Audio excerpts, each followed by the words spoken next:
Selanjutnya informasi dari Yogyakarta di mana ada seorang pria ditangkap polisi akibat membuat laporan polisi palsu. Tersangka melaporkan dirinya menjadi korban kejahatan jalanan atau kelitih dan mengaku telah diserang menggunakan benda tajam oleh sekelompok orang di kawasan 0 km kota Yogyakarta.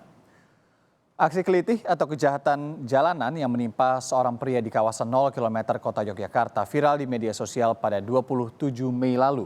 Namun peristiwa itu ternyata fiktif, hasil karangan AYS yang mengaku sebagai korban kelitih. Atas ulahnya, polisi menetapkan AYS sebagai tersangka dalam kasus laporan palsu. Berdasarkan penyelidikan, AYS sengaja melukai tangannya sendiri menggunakan pisau dan menyebut dirinya telah diserang oleh sekelompok orang.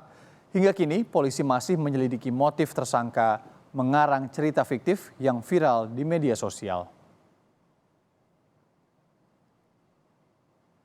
Pelaku ini membuat laporan polisi di Polresta Yogyakarta yang dimana deliknya adalah delik kejahatan jalanan.